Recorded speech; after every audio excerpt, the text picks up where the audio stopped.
Hello everybody, and welcome to a cool little video where I get to announce that we got a new microphone, a whole new audio setup because of Patreon and because of us doing the Star Wars Tabletop RPG series in the fall. But this microphone you're hearing me talk into now is my old one. I wanted to kind of give a back-to-back comparison of the difference in quality and what I actually have to go through in order to make this one sound at least half decent. Me and this headset have been through a lot together. It's on its last legs. The left ear cup is actually broken off. Duct tape and plastic glue have done a very good job of holding it together over the past few months, but it's done. It is dead. It is a Logitech G230, and it's a really good headset. I would highly suggest it. It's just on its last legs. Now, as far as the microphone quality is concerned, I have to, when I'm done recording, and I'll have to do it with this part too, go put it into Audacity, or rather Adobe Audition. I record it with Audacity when I'm doing the series and everything. And I go and I put it into there, and I run a background noise filter so that it filters out all the background noise. I do a vocal mastering, a parametric equalizer, which just kind of like changes the equalization on my voice. So it actually makes up for the deficit that the microphone has. The microphone is really kind of thin, is the actual technical term for it. It doesn't have a lot of bass to it. It kind of is really just in the mids and the highs. There's no bass, so it sounds really thin by itself.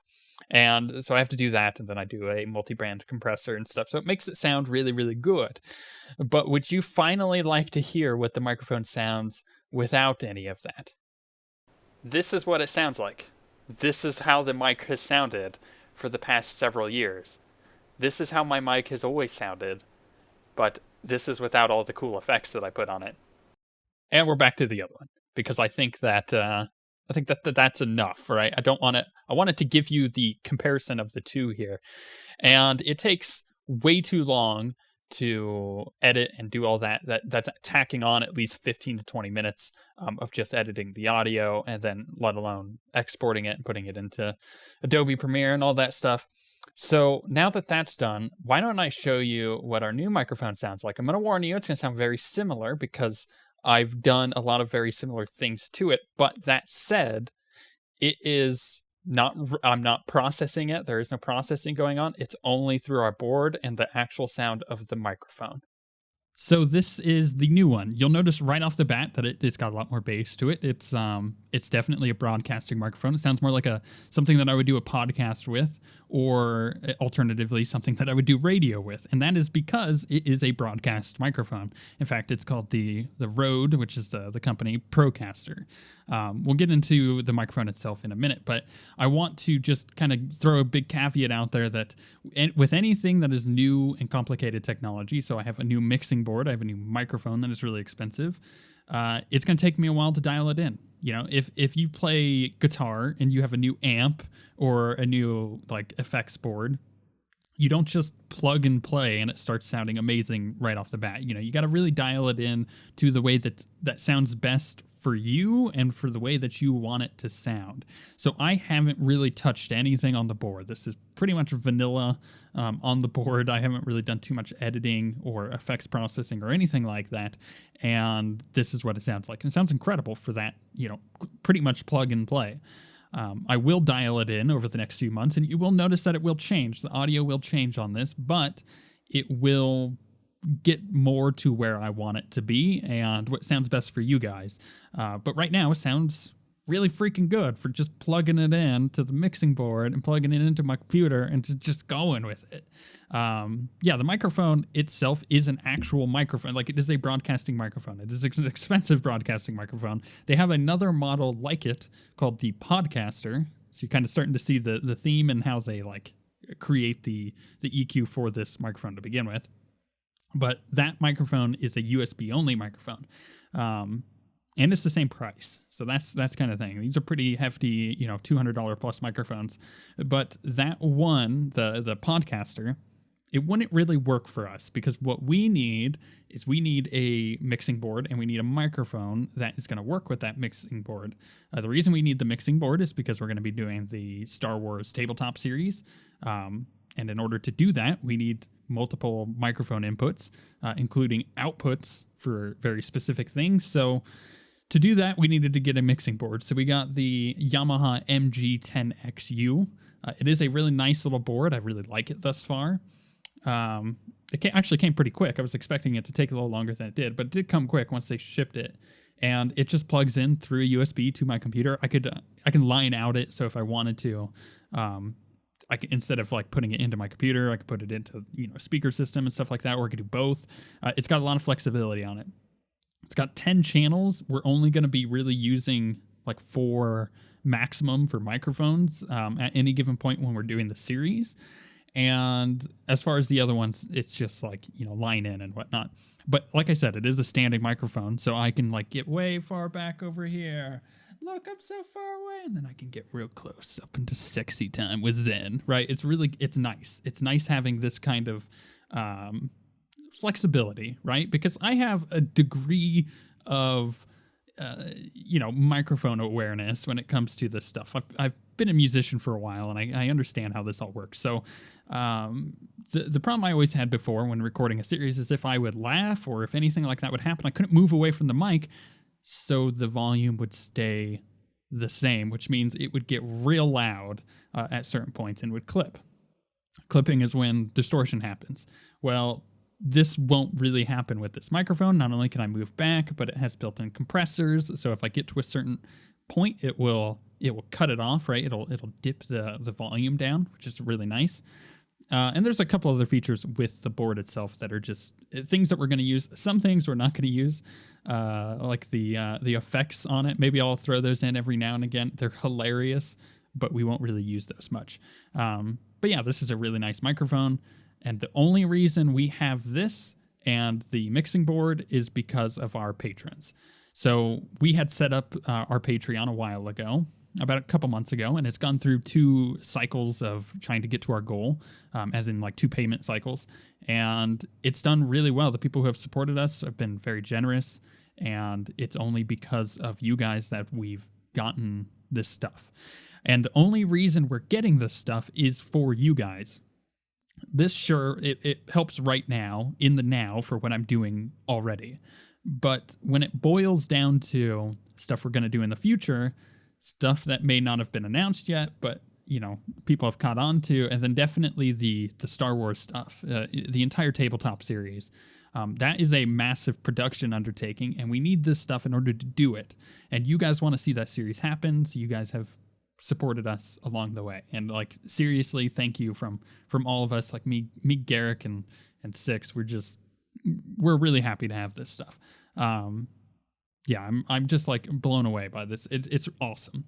The next thing on the list to get is our camera setup. Now we're gonna go a cheaper route to get it going at first. So we technically already have one camera. We haven't purchased it. It was something that Alex has bought. It's his camera. He bought it to go do a picture. He went on a fishing trip in Alaska, which is why we didn't have like Doom or Republic Commando for the longest time. It's because he was gone and we couldn't record it. But what ended up happening is now he has this nice camera, and we can just, using the capture card we plan on getting, plug that right into the computer. Now we have one microphone, or one camera. I keep saying that. It's because I'm staring at this amazing microphone. And we can get the second camera. I could get a cheaper one, like way cheaper, but will serve our needs. And then instead of trying to get those literally $1,000 microphones, they are $1,000 each. Instead of trying to get those right off the bat, that will be our goal in the future. That is what we want to attain to. But when it boils down to what we need for the now to get the series rolling, we're going to go a little cheaper just to get it rolling. We're going to supplement some of that and fix the fact that we're not going to have the super nice cameras by getting some lighting. Lighting is not expensive. It's not cheap, but it's not expensive. So we can get some lighting rigs. So, in order to make that stuff look good. Some other things that we can do with this mixing board. I plan on, we really want to, trust me. We really want to do this Kerbal Space Program series where I teach Alex how to play the game. And I just realized I hit my desk. I got to make sure not to do that, because you can probably hear a little bit. I got to make sure not to touch my desk until I get a better microphone stand. But yeah, we want to do this Kerbal Space Program series where I teach them how to do it, and we can be in the same room now recording through the same mixing board, and it's all going to work out dandy. So this all helps with that. It helps with live streaming. When we do our live streams, this will sound really nice now. It won't be my crappy microphone before, which those of you who went to a live stream of ours before know that that microphone of what I showed you earlier sounded that way during live streams. It's not fun. So yeah, we'll be able to kind of adjust and alter and do some things that we haven't been doing, like live streaming, and getting that audience back. So that way, when we start our Star Wars series, that we have our audience there for that. So yeah, that's kind of the way that was all panning out. Not to mention, you guys have probably noticed that I've been holding off series. Like, I want to do Dishonored, and I want to do a couple other things involving Star Wars, like maybe KOTOR, stuff like that. I want to do our Knights of the Fallen Empire stuff, but I've been holding that off to get this thing. Now that I have this, I will start working on those series pretty seriously. And maybe we'll start seeing Dishonored pop in there before Dishonored 2 comes out. I think I might be able to squeeze it in if I really devote a lot of time to it, like 30+ minute episodes, but we could probably do it. So that's the idea, right? That's we want to, now that we have this stuff, start a series. I didn't want to start a series and then like 5 episodes in suddenly have a microphone change on it, because it's not consistent enough for my liking. I have pretty high standards. It's okay with our Doom series, our Republic Commando series, mostly because those are kind of deep in. It's okay with Witcher, because that was a series as long as Witcher is going to go over many courses of a microphone. Like, if you look at our Dragon Age stuff, Dragon Age Origins started with my terrible microphone. The way that I started doing the recording that I do now, where I record my audio separate, happened because of Origins, and then it went through Dragon Age 2, and then Inquisition and stuff, and things evolved over the course of that time because it took a lot of time to do. Likewise, you could probably assume that will happen with The Witcher. So I think this is the perfect time to now jump into the series that I've wanted to do before, right? Hopefully that all makes sense. If you have any questions on this microphone, then let me know. The Procaster microphone, which is the equivalent of this, plugs in via USB, sounds as good as this one. So if you're looking for a new kind of expensive microphone, then that's an option. But you certainly do not need this microphone and the mixing board and everything to get good sound. It's just necessary for the production that we want to do for other stuff. And again, that couldn't have happened unless you guys supported us on Patreon, and you did. If you would like to continue supporting us or start supporting us on Patreon, you can go to patreon.com/OSWguild, where we're looking at getting the camera stuff set up. And then when I do videos like this, I could have a camera. And then it would be really sexy time with Zen. You would love that. You would love that. You know you would. I'm looking forward to what the future has in store now that we're getting the equipment we need to do the stuff that we want to do.